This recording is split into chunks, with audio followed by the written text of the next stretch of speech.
Hello student, welcome to the channel. आज जो video है क्लास 12 एस्पिरेंट्स के लिए है हमारी, जहां हम बिजनेस स्टडीज़ के सिलेबस के इंट्रोडक्शन के रिगार्डिंग बात करेंगे, क्योंकि जो भी आप सब्जेक्ट्स पढ़ रहे हो तो उसमें सिलेबस का पूरा इन्फॉर्मेशन बहुत ज़्यादा ज़रूरी होता है। और उससे पहले मैं कॉन्ग्रेचुलेट कर दूं आप लोगों को, और डबल कॉन्ग्रेचुलेशन, क्योंकि आप बिना एग्ज़ाम के क्लास 11 से 12 में प्रमोट हो गए। हालांकि वी हैव टू प्रे कि ऐसा सिचुएशन कभी दोबारा ना आए, क्योंकि पूरी पैंडमिक है, सब लोग परेशान हैं। बट उसमें थोड़ा फ़ायदा जो हुआ है वो क्लास 11th स्टूडेंट्स का हुआ है, क्योंकि बिना फाइनल एग्ज़ाम दिए वो 12th में आ गए हैं। बट देखिए, अब ये 12th है, बोर्ड है। अब एक्चुअल में क्या है, बोर्ड के लिए आपको बहुत अच्छे से प्रिपेयर करना है, ताकि जो आप अपना रिजल्ट है वो अच्छे से अच्छा बना सको। जहाँ आप एक्सपेक्ट कर रहे थे 80s की, वहाँ आप और मेहनत करके और अच्छी परसेंटेज सिक्योर कर सकते हो। जो सिर्फ सोच रहे थे पास होने की, वो भी थोड़ी मेहनत करें। और ये पूरा का पूरा लॉकडाउन जनरली चल रहा है, तो उसमें घर पर बैठे हुए तो कुछ ना कुछ टाइम को यूटिलाइज़ करो। हालांकि अपना मतलब फ़न एक्टिविटी भी करो, क्योंकि घर पे बैठे बैठे थोड़ा मेंटल प्रेशर भी आ जाता है। बट उसके साथ साथ पढ़ाई भी करो, और पढ़ाई को भी थोड़ा इंटरेस्टिंग बनाओ। उसके लिए जनरली हम आपके लिए रेगुलर बेसिस पर वीडियोज़ अपलोड कर रहे हैं, ताकि आप उसको मतलब अपनी पढ़ाई को भी कंटिन्यू करो सारी चीज़ों के साथ। और काफ़ी फ़न बेसिस पर हम कोशिश करेंगे कि चीज़ें बनाएं, ताकि आप अपनी जो स्टडी है उसको इन्जॉय करो, ना कि आप उसको प्रेशर फॉर्म में और बोर फॉर्म में पढ़ो। ओके, सो स्टूडेंट, क्लास 12 जो बोर्ड है वो एग्ज़ाम जनरली जो है, जैसे अभी जो करंट वाले सेशन के हैं उनके कंडक्ट कराएंगे, चाहे कोई भी डेट हो। CBSE की बात करें, जुलाई में होंगे 1 to 15। AMU बोर्ड ने तो ऑनलाइन कर दिया है, तो एक्चुअली और आप लोगों की पढ़ाई भी ऑनलाइन चल रही है। सो प्लीज़, एक तो आप इस चीज़ों को जल्दी इसके आदी हो जाएं, क्योंकि टाइम हो चुका है, और इसको अपनी ज़िंदगी की एक हकीकत मान लें। और जो भी मतलब आपके सब्जेक्ट्स हैं उन पर इक्वल फोकस करें आप, क्योंकि एक बहुत अच्छा टाइम है कि आप यहाँ पर पूरा का पूरा मतलब ये जो अभी स्कूल्स ओपन नहीं हो रहे हैं तब तक आप अपना सिलेबस कंप्लीट कर सकते हो, रिवाइज कर सकते हो उसको। क्योंकि अगर मैं बात करूँ ऑनलाइन की, तो जो वीडियोज़ जनरली यूट्यूब पर रहती हैं, चैनल्स पर होती हैं, तो आप उसको रिपीटेड बेसिस पर देख सकते हो। सबसे अच्छी बात यही है, रिकॉर्डेड मोड में है, तो आप उसको जब चाहो आप देख सकते हो। आप जनरली उसको फास्ट फॉरवर्ड करके एक जल्दी से मतलब एक पूरा का पूरा एक जस्ट अप बेसिस पर भी जल्दी देख सकते हो, तो काफ़ी ज़्यादा हेल्पफुल हैं ये सारी चीज़ें।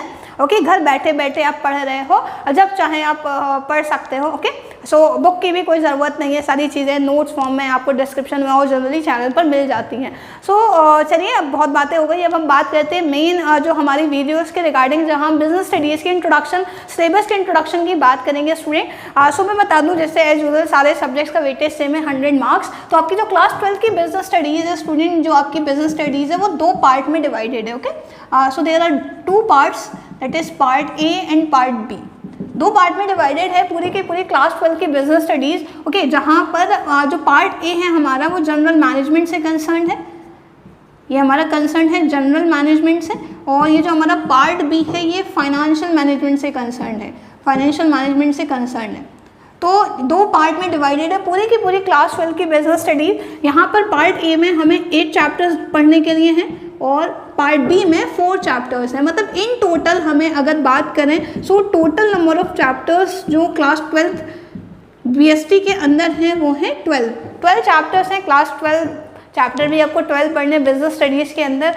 और यकीन मानिए, और एक्चुअल में जनरली सारे सब्जेक्ट्स में अगर मैं बात करूँ, बिजनेस बहुत इजी है और इसमें आप बहुत अच्छा स्कोर कर सकते हो। बट एक्चुअल में मोस्टली स्टूडेंट जनरली क्या है, इसमें ज़्यादा तवज्जो नहीं देते। इस वजह से जहाँ थोड़ी सी मेहनत करके इसमें बहुत अच्छे मार्क्स लाए जा सकते हैं, वहाँ मार्क्स थोड़े कम हो जाते हैं। और अगर एक मतलब जो आपकी परसेंटेज है वो सारे सब्जेक्ट्स के वीकेंड से सबमिशन से बनती है, किसी एक सब्जेक्ट से आपकी परफॉर्मेंस बहुत अच्छी भी हो सकती है और बेकार भी हो सकती है। सो ज़्यादातर देखा गया है जो कॉमर्स स्टूडेंट्स हैं वो एक्चुअल में मेन उनके लिए जो एक सबसे बड़ा फोबिया होता है वो अकाउंट्स का होता है। अकाउंट्स में ज़्यादा, क्योंकि वो प्रैक्टिकल है, उस पर ज़्यादा तवज्जो देते हैं। हालांकि देनी चाहिए, बट ऐसा नहीं है कि आप बाकी सब्जेक्ट्स को फॉर ग्रांटेड लेना शुरू कर दो। अगर आप बाकी और सब्जेक्ट्स पर भी, चाहे वो थ्योरेटिकल है, बट ट्राई टू अंडरस्टैंड, क्योंकि ये BST जो आप लोग सोचते हैं बहुत ज़्यादा मतलब थ्योरेटिकल है, तो उसको लर्न कर लेंगे आप, उसको क्रैम कर लोगे, रट लोगे, तो ये आपको हो सकता है इमीडिएट बेसिस पर एडवांटेज मिल जाए, लेकिन अब लॉन्ग लास्टिंग पर इसका कोई बेनिफिट नहीं मिलेगा। आपने चीज़ों को याद कर लिया, आपने चीज़ों को क्रैम करा है, तो आप बहुत जल्दी भूल जाओगे। ओके, अगर वो समझ के पढ़ोगे तो एक लॉन्ग लास्टिंग बेसिस पर आपकी हेल्प करेगा, क्योंकि ये क्लास 12th की जो बिजनेस स्टडीज़ है वो आगे आपके काम आएगी। सेम वही चीज़ें हैं एक एडवांस लेवल की बस। ओके, जैसे क्लास 11th और 12th बेस माने जाते हैं, मतलब आगे किसी भी एकेडमिक्स में फर्दर के लिए, तो एक्चुअल में सारा का सारा जो आपने फोकस है किसी एक सब्जेक्ट पर नहीं देता, बल्कि एक अपनी प्रायोरिटी के बेसिस पर और रिक्वायरमेंट के बेसिस पर आपको जो फोकस है, जो अटेंशन है, वो ईच एंड एवरी सब्जेक्ट को दे रहा है। तो टोटल 12 चैप्टर्स आपको पढ़ने हैं, that is divided into 2 part, part A and part B.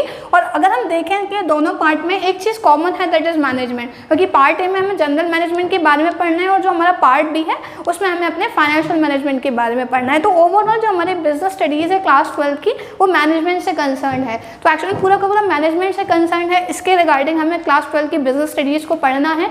और एक्चुअल में टोटल 12 चैप्टर्स हैं। अब 12 चैप्टर्स में बात करें तो CBSE और AMU का जो पैटर्न है, वेटेज है, वो अलग है। हालांकि अब करंट सेशन के लिए थोड़ा सा चेंजेस सिलेबस के अंदर आ सकता है, क्योंकि रिडक्शन के ऐसा इन्फॉर्मेशन है कि रिड्यूस होगा सिलेबस, तो उसके बेस पर वेटेज में भी ऑब्वियस सा चेंज आएगा। That's why I am not discussing the pattern until जब तक करंट पैटर्न ना आ जाए, क्योंकि अभी सिर्फ यही है कि रिडक्शन करेंगे, बट क्या रिडक्शन है, क्या कितना रिड्यूस करा जाएगा, ये अभी कोई डिटेलिंग नहीं आई है। ओके, सो ये हमें 12 चैप्टर्स पढ़ने हैं, part A and part B में। इसके अलावा मैं बताऊं, बहुत सारे स्टूडेंट्स को क्वेश्चन रहता है कि हम कौन से से पब्लिकेशन या ऑथर की बुक प्रेफर करें। तो देखिए, सारी बुक्स में कंटेंट सेम ही है, मैसेज सेम ही है।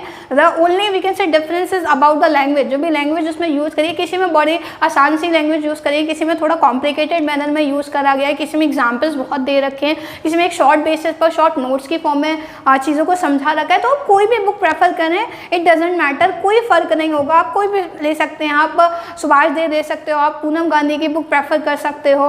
ओके, आप जनरली क्या है डिफरेंट ऑथर या NCERT प्रेफर कर सकते हो। तो कोई भी बुक होगी, कंटेंट सेम है, चीज़ें सेम है, सिलेबस बिल्कुल सेम है, बट एक्चुअल में लैंग्वेज का फ़र्क है। तो अगर आपके पास कोई भी बुक है, इससे कुछ आप जनरली परेशान ना हो, क्योंकि बहुत सारे स्टूडेंट को लगता है ना कि टीचर जिससे पढ़ा रहा है ना, द सेम बुक वो हमारे पास होनी चाहिए। ऐसा कुछ नहीं है स्टूडेंट, सारे बुक्स में चीज़ें वही हैं, चीज़ें वही बता रखी है, बट बताने का तरीका अलग है। ओके, जो एक्चुअल में लैंग्वेज इंफॉर्मेशन कन्वे करने का उनको जो वी से मैथड है वो थोड़ा डिफरेंट है, बाकी चीज़ें सेम ही है। तो कोई भी बुक आप प्रेफर कर सकते हो, NCERT है आपके पास, so there is no requirement to purchase a further book ना खरीदें, क्योंकि एक्चुअल में क्या है, अगर आपके पास चीज़ें पहले से ही हैं, बुक्स आपके पास पहले से ही हैं, आप चाह रहे हो कि नहीं मेरे पास इस पर्टिकुलर ऑथर की भी हो, तो फालतू में आपको इकट्ठा करने से कुछ नहीं है। बुक्स खरीदने से ज्ञान नहीं आ जाता, उनको पढ़ने से आएगा। तो अगर आपके पास कोई भी पब्लिकेशन की बुक है, कोई भी ऑथर की, तो आप उससे पढ़िए। ऐसा कुछ नहीं है कि आप किसी दूसरे की प्रेफर करें बिकॉज आपके फ्रेंड के पास है, आपका टीचर उससे पढ़ा रहा है। सारी बुक्स में चीज़ें सेम ही है।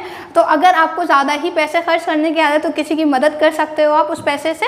ओके, तो ये इंट्रोडक्शन था बिजनेस स्टडीज़ के रिगार्डिंग।